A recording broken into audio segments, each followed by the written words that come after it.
18वां अध्याय गीता का, इसमें आज हम प्रवेश कर रहे हैं। इसमें अब तक कहे गए सभी मंतव्यों का उपसंहार है। जो अब तक संन्यास त्याग का वर्णन किया गया, जो कर्म फल छोड़ने का और कर्म करने का वर्णन किया गया है, उसका सार संक्षेप फिर से भगवान श्री कृष्ण कह रहे हैं। क्योंकि गीता एक जीवन शास्त्र है और इस जीवन शास्त्र को हम अच्छे से समझ सकें, इसलिए एक निचोड़ के रूप में अगर हम देखें तो यह अध्याय है। इसमें संन्यास तथा त्याग के लक्षणों के संबंध में शुरुआत हो रही है।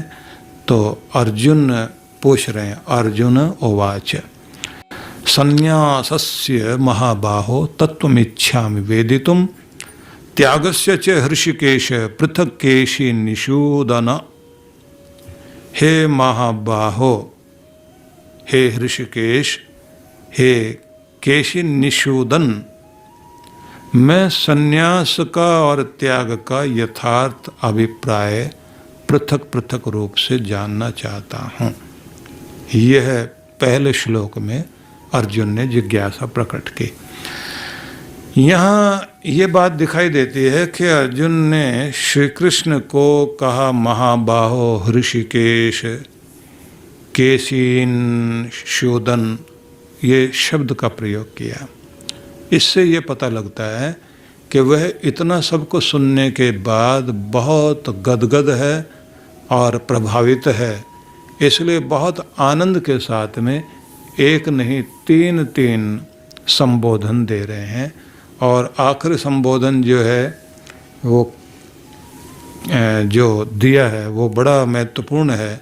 क्योंकि जो ये केशिन सूदनन शब्द का प्रयोग किया, तो केशी जो है एक असुर थे।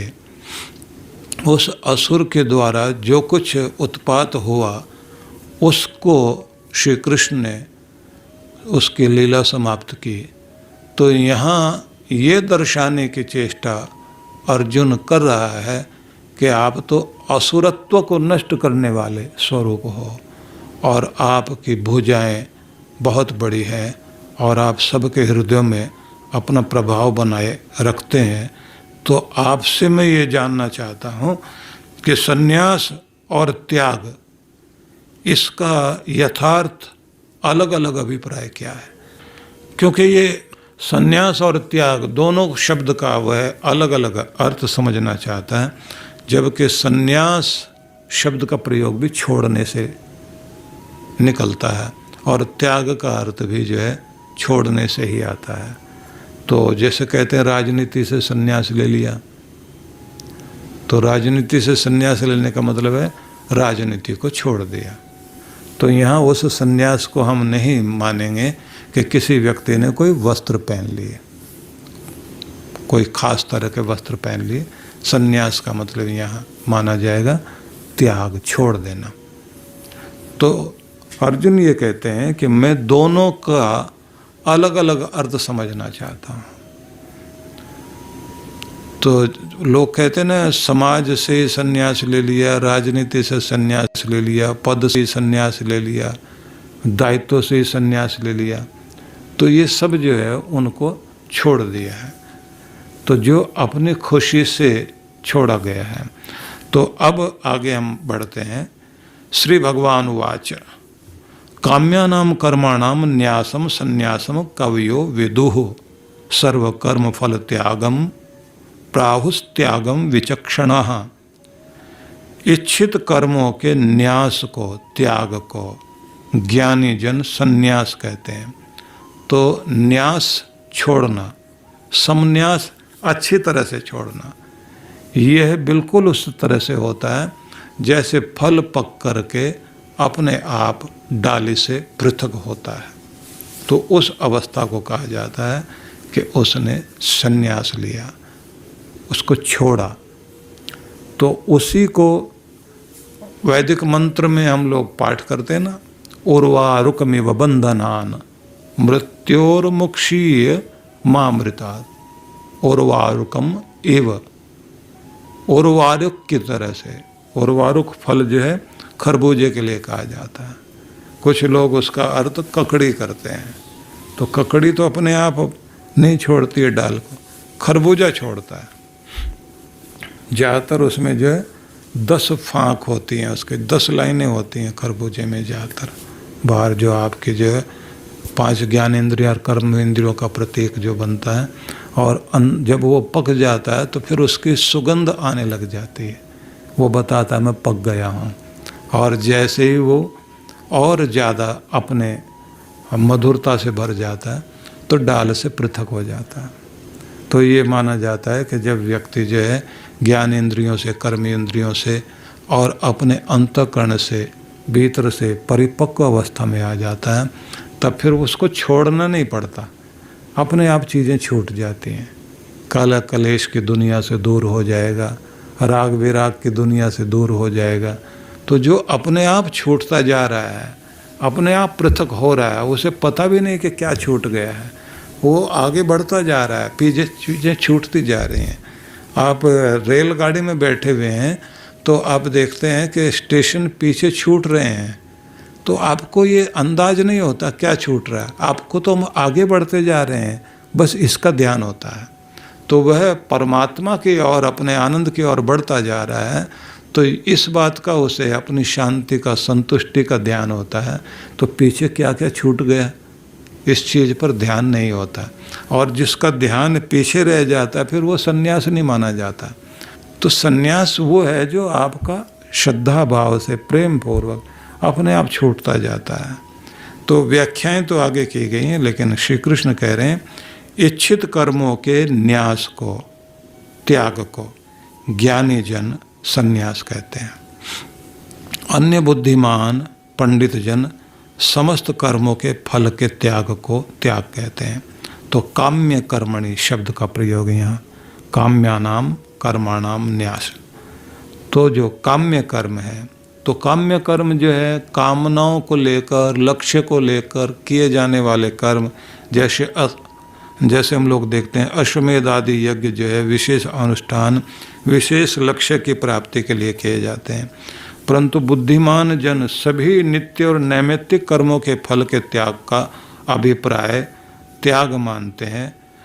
और संन्यास और त्याग का मूल अर्थ छोड़ देना है, लेकिन जो आत्म साक्षात्कार के उपरांत समस्त कर्मों का त्याग करके कोई जीवन के चतुर्थ आश्रम में संन्यास लेकर के प्रवेश करता है, तब विद्वत समाज उसे जो है विद्वत संन्यास नाम से कहता है, जो उत्कृष्ट संन्यास माना जाता है। मूंड मंडाए ऐसे शब्द बोले जाते हैं ना, पत्नी नासी ऐसा कुछ करके का जो है घर में कोई विपत्ति पड़ी और कोई जो है पत्नी मर गई तो फिर जो है वो काशी पहुंच गए, हो गए सन्यासी। ऐसे बहुत सारे लोग जो है वो कहते हैं कि ज़्यादातर ऐसे भी लोग जो है सन्यास ले लेते हैं, लेकिन कहते हैं सन्यास वह है जब आप समस्त आसक्ति से, सब चीज़ों से ऊपर उठकर सारी चीज़ें आपसे छूट गई, जहाँ लोकेशना, वित्तेषणा, पुत्रेषणा, सब ऐषणाओं का परित्याग कर दिया। तो ये ऐषणा जो है यही कामना है।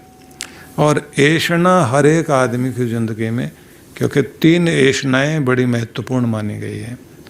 एक पुत्रेषणा मानी जाती है, मतलब अपनी संतान की इच्छाओं के प्रति व्यक्ति जो है अपने बच्चों के लिए करना पड़ रहा है, कुछ अच्छा बुरा भी करना पड़ता है, कुछ ऐसा भी करना पड़ता है, वैसा भी करना पड़ता है। तो ऐसे लोग जो ज़्यादातर घर परिवार के लिए, जैसे नौकरी पर लोग रखते हैं, तो एक व्यक्ति ने लिखा हुआ था अपनी दुकान पर कि यहाँ जो है आवश्यकता है कुछ कर्मचारियों की और विवाहित लोग ही आवेदन करें। तो किसी ने पूछा कि भाई ये क्या बात हुई है, कुंवारे को आप उससे एलर्जी है आपको? बोले नहीं, शादीशुदा में थोड़ा बर्दाश्त करने की ताकत ज़्यादा होती है, निभ जाएगा। कुंवारा आदमी कब जो है अपना बैग उठा करके भाग खड़ा हो। तो हम क्या यहाँ ट्रेनिंग सेंटर खोला हुआ है कि उनको ट्रेंड ही करते रहें? तो अब अगर आप देखें, विवाहित को रखने का मतलब क्या है कि वो जिम्मेदारियों को समझता है, जिम्मेदारियों को समझता है तो बर्दाश्त करने की ताकत भी है। अब उससे ज़्यादा जिम्मेदारी तब बनती है जब उसकी संतान भी हो जाती है, और जब बच्चे थोड़े से और बड़े हो रहे होते हैं तो उस समय जो है ज़्यादा वो बर्दाश्त करने की ताकत रखता है। उसे लगता है कि सबके साथ निभा करके चलना है, और जिस आदमी के आगे पीछे कोई हिसाब किताब ही नहीं हो, वो खुद निभाने को किसी से तैयार नहीं है। तो ये बड़ी विचित्रताएं हैं कि व्यक्ति जो है कहीं ना कहीं परिवार की ऐशना से बंधा हुआ होता है, कहीं धन की ऐशना से बंधा हुआ होता है, कहीं लोकेशना सम्मान की ऐशना से बंधा होता है, और उसके कारण हम लोग जो है संसार में न जाने क्या क्या अच्छा बुरा कर रहे होते हैं। और फिर जो है आदमी को कितनी तरह की चीज़ों का सामना करना पड़ता है। ज़्यादातर जो है झूठ बोलने वाले लोग मिलते हैं, और गुस्सा उस समय ज़्यादा आता है जब आपको अंदर से सच्चाई पता होती है और सामने सफ़ेद झूठ आदमी बोल रहा होता है और बहुत ज़ोर शोर से बोल रहा होता है, और फिर आप उसकी तरफ देख रहे होते हैं, अंदर से गुस्सा भी आ रहा होता है। और कई लोग जो है उसके बाद भी जो है हाँ में हाँ मिलाते हैं, जानते भी हैं कि चलिए झगड़े में पड़ना नहीं है, आदमी झूठा है, बेईमान है, और देखो कितनी चालाकी से झूठ भी बोल रहा है, और उसके बाद भी तो ये सब व्यवहार निभाते हैं लोग। और ये व्यवहार निभाने के साथ साथ समाज में यही सोचते हैं अपना काम निकालें।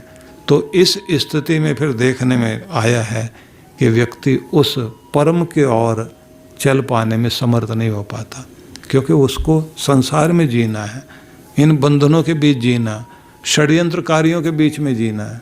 जब आप इन सब से पृथक होते हैं तब आपके जीवन में एक स्थिति आती है जिसे कहते हैं तीनों ऐशनाओं से ऊपर उठकर आपका जीवन शुरू हुआ है, तो वह संन्यास वाला जीवन होगा।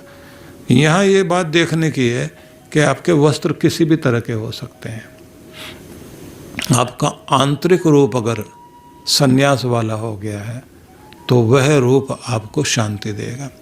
अन्यथा आग्नेय वस्त्र पहनने के बाद भी या काषाय वस्त्र पहनने के बाद भी जिसका मन वैरागी नहीं हुआ है और राग से युक्त है, तो फिर वही बात होगी, गृहस्थ व्यक्ति घर बनाता है, सन्यासी आश्रम बनाता है, झंझट वहाँ भी वही के वही है, वो दूर नहीं हटते। तो समस्त कर्मों का फल त्याग ही त्याग कहलाता है। सामान्यतया काम्य कर्मों का त्याग सन्यास और सभी कर्मों के फल का त्याग दोनों ही एक दूसरे से जुड़े नजर आते हैं, क्योंकि कामना सदा फल की होती है। कामना प्रेरित कर्मों का त्याग और कर्म फल की आसक्ति का त्याग दोनों समान देखने में लगते हैं, लेकिन वास्तव में दोनों समान नहीं हैं। कर्म फल की आसक्ति का त्याग बड़ा महत्वपूर्ण है, इसी को निष्काम कर्म कहते हैं।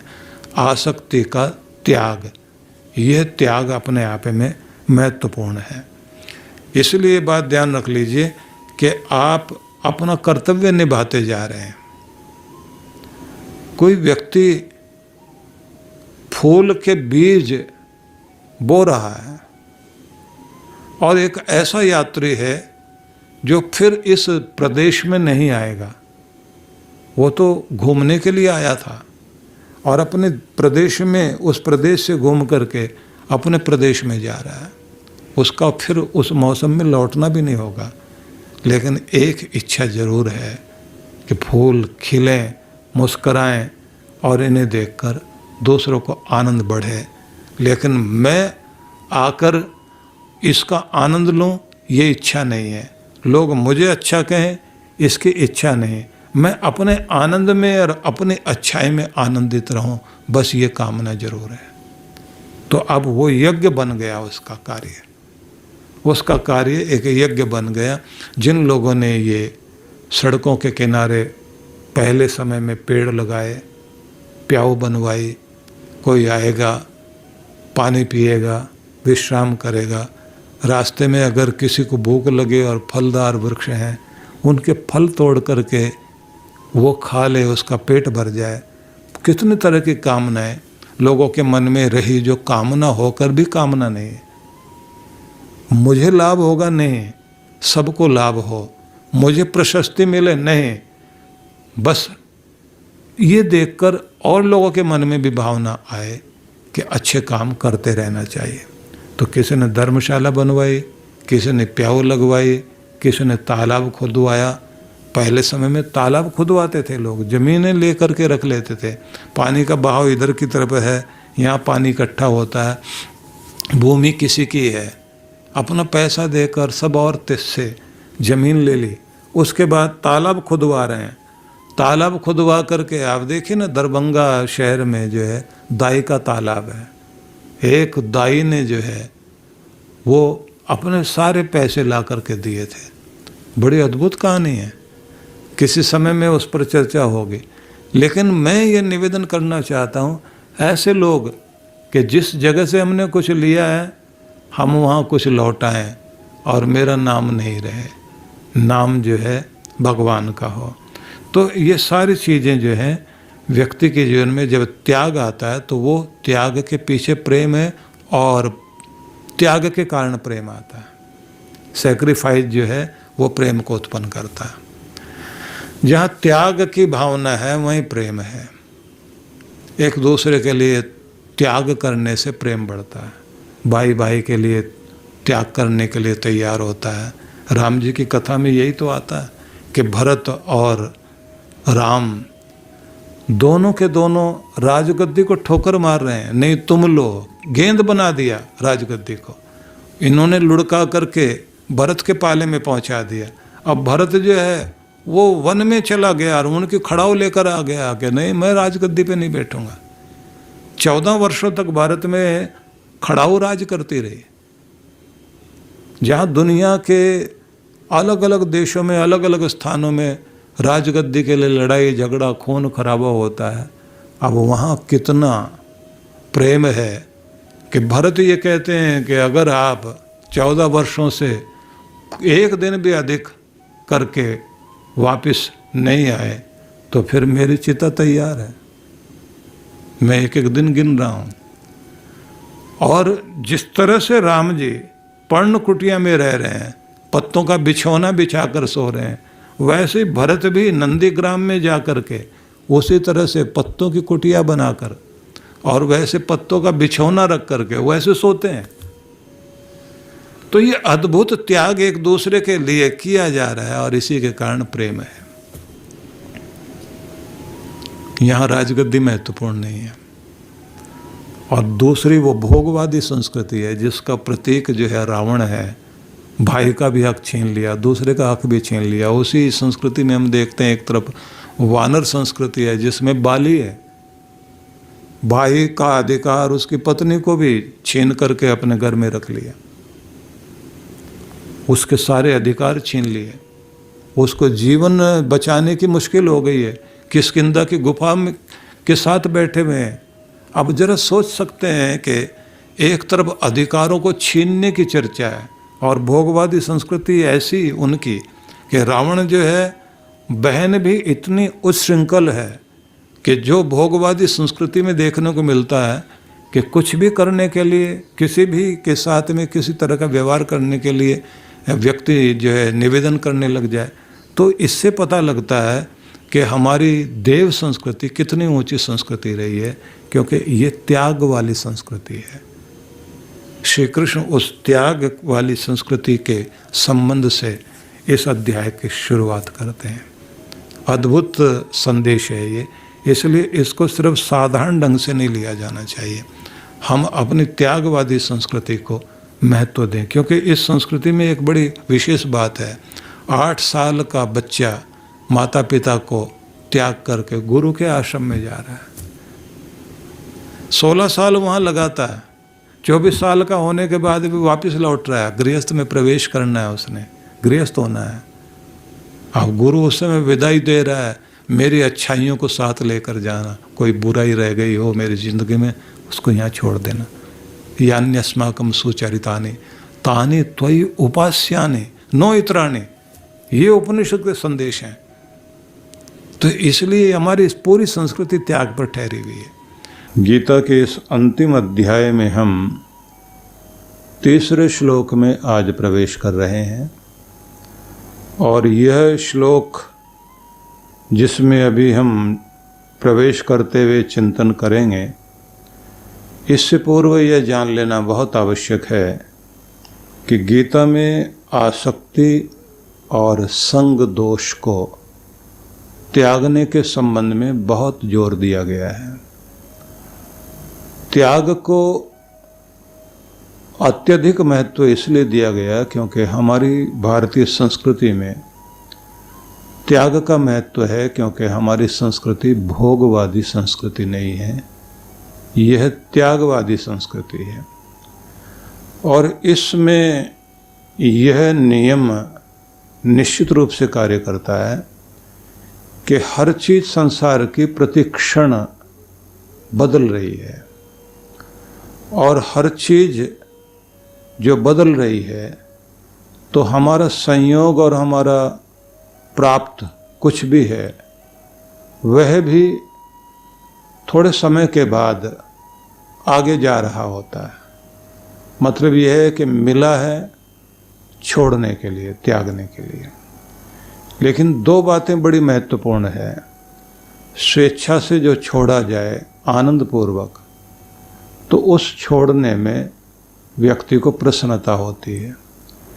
जहाँ किसी से जबरदस्ती छुड़ाया जाता है तब उसमें कष्ट होता है। इसलिए हमारे यहाँ एक उदाहरण, वैदिक उदाहरण है, उर्वारुकमिव बंधनान मृत्योर्मुक्षीयमामृतात्। जैसे फल पककर डाली से स्वयं पृथक हो जाता है, ऐसे में ज्ञान से, वैराग्य से स्वयं को परिपक्व करते हुए संसार के बंधनों से छूटने वाले बने। क्योंकि जितने जितने हम बंधनों में बंधे रहते हैं और जबरदस्ती हमें उस स्थिति में तोड़ा जाए, मतलब कच्ची अवस्था में पके बिना, तब उस फल में भी मिठास नहीं होती, और तोड़ने का जो है दर्द व्यक्ति के जीवन में रहता है। कोई भी माता पिता अपनी सुख सुविधा अपने बच्चों के लिए त्यागते हैं, और उनके लिए जब कष्ट सहते हैं तो आनंद पूर्वक सहते हैं। उनको खुशी मिल रही होती है कि मैं अपने बच्चे का भविष्य बना रहा हूँ। तो वहाँ कष्ट सहना, जिसको तितिक्षा कहा गया है, तितिक्षा हमारे यहाँ एक तपस्या के रूप में ही माना जाता है। बर्दाश्त करना महान कार्यों के लिए, कठिनाइयों को, दुख को, पीड़ा को, जिससे आप एक बड़ी चीज कर सकें। तो त्याग को जिसे संन्यास कहते हैं, जिसे न्यास कहते हैं, त्यागना। और वह त्यागना जब समपूर्वक, सम्यक रूपेण जब वह त्याग होता है, तब वह त्याग सच में महान हो जाता है। तो सन्यासी वे जो त्याग चुके हैं, और क्या त्याग चुके हैं, तो वो बहुत सारी चीज़ें हैं, लोकेशना, वित्तेशना, पुत्रेशना। लेकिन इसी में माना जाता है कि 108 वृत्तियों को जिन्होंने जीत लिया, तो फिर उन सन्यासियों के नाम के आगे 108 लगाते हैं।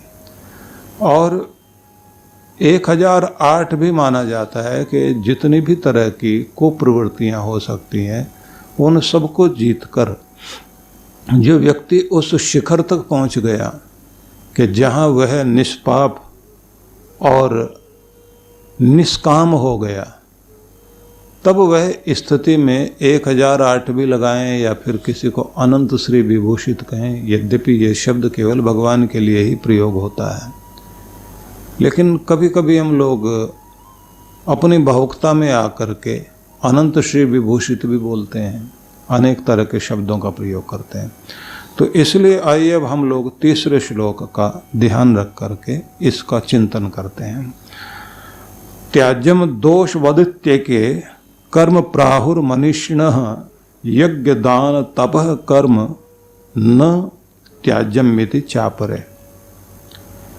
श्री कृष्ण कहते हैं, कुछ मनीषी जन ऐसा मानते हैं, ऐसा कहते हैं कि समस्त कर्म दोष युक्त होने के कारण त्याज्य है। तो यहाँ जो कहा गया है दोषवत, त्याज्यम, दोष युक्त होने के कारण सभी कर्म त्याग के योग्य हैं, छोड़ देने चाहिए। क्योंकि कोई भी कर्म करेंगे, किसी भी कर्म को करते ही उसका संस्कार, उसका प्रभाव, उसका बीज हमारी चित्त भूमि में रह जाता है। और वह चित्त भूमि में रहा हुआ संस्कार, वो बीज, वह एक दिन अपने कर्म का फल लेकर सामने आता है। और जब वो कर्म के फल लेकर के आएगा तो तब तक वो हमें एक बंधन में बांध के रखता है।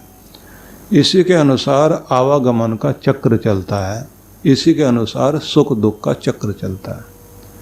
क्योंकि हम पिछले कर्म के कारण अपना भाग्य बना चुके हैं, हमारे अंतःकरण की एक स्थिति हो गई, हमारी प्रवृत्तियां वैसी हो गई, और फिर उसी के अनुसार हमारी बुद्धि हो गई, उसी के अनुसार हमें परिवार और समाज मिल गया, और फिर हम एक दायरे में, एक घेरे में, रस्सियों में बंध गए। ये वरुण के पाश माने जाते हैं कि प्रत्येक कर्म के साथ वरुण देव जो है सब किसी को अपने पाश में, बंधन में बांध लेता है।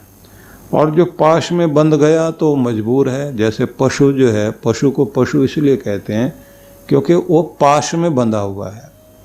जो पालते हैं उनके तो पाश में, उनकी तो रस्सी में वो बंधा ही है, लेकिन कर्म के भोग योनि होने के कारण वह अपना भोग भोगने में लगा हुआ है, क्योंकि उसको मजबूर है। जैसे जेल में व्यक्ति को हथकड़ी लगी हुई है या किसी बंधन में बांधा हुआ है, तो वह बेचारा अपनी मर्जी से कुछ नहीं कर सकता। उसको जो है कुंडी बाहर से लगा दी गई है। तो ऐसे जितने भी पशु पक्षी कीट पतंग योनियां हैं वे सब भोग योनि कहलाते हैं। मनुष्य जो है वो उभय योनि है, वह भोग भी भोगता है और साथ में वह कर्म भी करता है। यहाँ अंतर बस इतना ही है कि मनुष्य उभय योनि होने के कारण उसकी कुंडी न बाहर से लगी है न अंदर से लगी है, तो वह अपना दरवाज़ा खुद बंद कर सकता है, जब इच्छा हो निकल के बाहर जा सकता है। जेल में और घर में यही अंतर है कि जेल की कुंडी बाहर से लगती है, घर की कुंडी आप अपने हाथ से खुद लगाते हैं, आप बंधन मुक्त हैं। तो इसलिए इस मनुष्य योनि में हम सब बंधन मुक्त हैं, लेकिन फिर भी कर्म करने में स्वतंत्र हैं। फल भोगने में ईश्वर की इच्छा और मर्यादा और नियम के अनुसार सभी परतंत्र हैं, गुलाम हैं, क्योंकि उसमें तो भगवान का नियम चलता है। और जैसा जैसा व्यक्ति अपने आप को बना लेता है तो फिर उसका दुख पीछा छोड़ता नहीं। गरीब और दुखी और परेशान पीड़ित होने के बाद भी अगर गलत कर्म करता जा रहा है, शॉर्टकट समझता है कि जल्दी मैं अपने दुखों से छुटकारा पा लूँगा, तो उसके चारों तरफ उसका नसीब उसे घेरता जाता है और उसका दुख बढ़ता है, घटता नहीं। शुरुआत में ज़रूर उसे लगता है कि बेईमानी करने से, छल कपट करने से, चोरी करने से वो जल्दी बंधन मुक्त हो जाएगा, लेकिन वो थोड़ी देर के लिए रस्सी ढील छोड़ी गई है, लेकिन फिर वो जो रस्सी अभी कमर में बंधी थी वो फिर वो गले में बंध जाती है और बंधन में आता जाता है। तो कहा गया कि कुछ लोग ये मानते हैं कि कर्म ही बंधन का कारण है, तो उसमें दोष है, इसलिए नहीं करना चाहिए। फिर आगे श्री कृष्ण फिर कहते हैं चापरे, अपरे मतलब अन्य लोग, और अन्य लोग ये भी कहते हैं यज्ञ दान तप कर्म न त्याज्यम, कि यज्ञ दान और तप ये जो कर्म है ये तो व्यक्ति को करने ही चाहिए, इन्हें नहीं छोड़ना चाहिए। तो यह बात केवल मात्र उनके लिए है जो कर्म योगी लोग हैं, उनके विषय में ये सारी चर्चा की जा रही है। लेकिन जो उच्च शिखर पर पहुंच गए योगी, वे इन सब से पृथक हो जाते हैं। कोई कर्म करना बाकी नहीं रहता, लेकिन फिर भी समाज के हित के लिए वो कुछ करते हैं। जैसे श्री कृष्ण स्वयं कहते हैं गीता में कि अर्जुन मेरे लिए कोई कर्म करना अब बाकी नहीं है, आवश्यकता भी नहीं है, लेकिन फिर भी मैं कर्म करता हूँ, क्योंकि जो कुछ मैं करता हूँ तो मेरे करने के अनुसार ही लोग जो है मेरा अनुकरण करते हैं। यदि मैं ही कर्म छोड़ दूंगा तो दूसरे लोग भी फिर कर्म से भाग जाएंगे। तो इसलिए मैं कर्म कर रहा हूँ। इसलिए श्री कृष्ण जो है उनको योगेश्वर कहा गया है। योग के ईश्वर हैं वो। यद्यपि शब्द योगीश्वर बनना चाहिए। तो अगला शब्द फिर देखिए आप, अगला श्लोक जो है चौथा, निश्चयम शृणु मे तत्र त्यागे भरत सत्तमः त्यागो ही पुरुष व्याघ्र त्रिविध संपर्की प्रकीर्तितः। निश्चयम शृणु में, हे भरत श्रेष्ठ, अब निश्चित रूप से तुम मुझसे सुनो। क्या? तो कहते हैं अब त्याग के विषय में मैं तुम्हें बताता हूँ। त्याग जो है त्रिविध संप्रकीर्तितः, यह 3 प्रकार का त्याग कहलाता है। तो यहाँ पर कहा गया है कि निर्णायक मत देता हूँ मैं। मतलब तुमने अभी 2 तरह की विचारधारा सुनी। एक विचारधारा कहती है कि कर्म बंधन का कारण बनता है, व्यक्ति को किन्हीं भी कर्मों के चक्र से बचना चाहिए। दूसरे लोग ये कहते हैं कि 3 तरह के कर्म जो हैं वो यज्ञ हुआ, दान हुआ, तप हुआ, ये नहीं छोड़ने चाहिए। लेकिन ये बात जरूर ध्यान रख लीजिए कि वो 3 तरह के कर्म में सिर्फ 3 ही शब्द नहीं है। यज्ञ का मतलब यज्ञीय कर्म, यज्ञ जैसे जितने भी कर्म हैं, याज्ञिक कर्म जितने भी हैं, यज्ञो वही श्रेष्ठतम कर्म। यज्ञ जो है श्रेष्ठतम कर्म है। जो भी परोपकार के, समाज कल्याण के कार्य हो सकते हैं, उन सबको यज्ञ कहा गया है। और कहा गया है कि जो दूसरों के भलाई के लिए किए जा रहे कर्म, जिनको दान कहा गया है। और तीसरे वे हैं जो समाज के हित के लिए, आत्म कल्याण के लिए, जन कल्याण के लिए आप कुछ कर्मों के द्वारा तप करते हैं, कष्ट सहते हैं, तो वह सब तरह के कर्म जितने भी हैं, तो इतने तरह के कर्म, हजारों तरह के कर्म हो जाएंगे ये।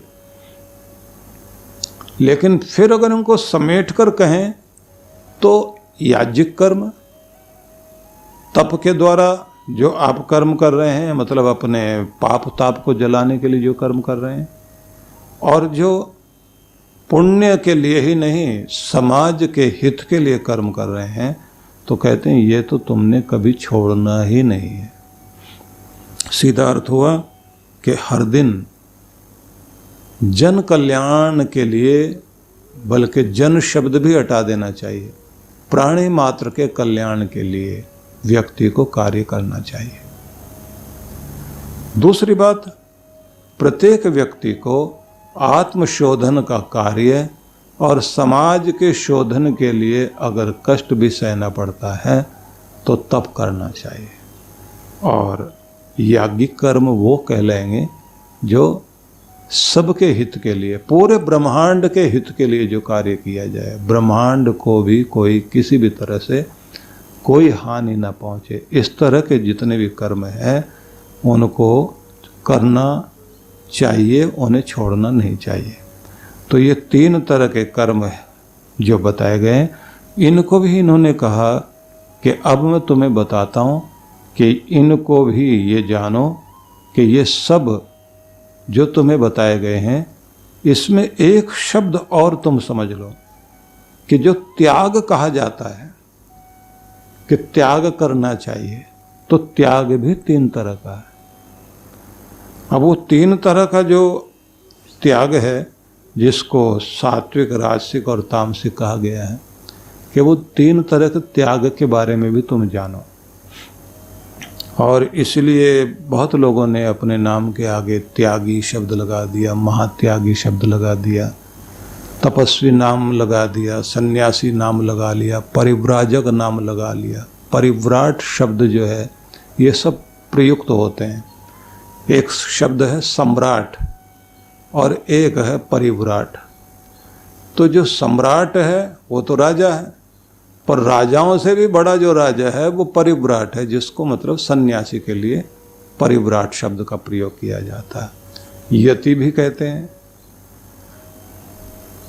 शब्द मुनि भी चलता है, लेकिन सब में अंतर है कि मुनि किसे कहते हैं, तपी किसे कहते हैं, ऋषि किसे कहते हैं, राजर्षि किसे कहते हैं, ब्रह्म ऋषि किसे कहते हैं, महर्षि किसे कहते हैं।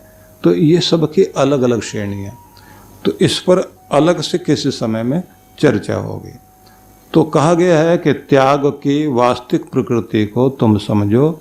इस संसार के दुखों से मुक्त होने के लिए सभी साधकों को त्याग के वास्तविक रूप को समझना चाहिए।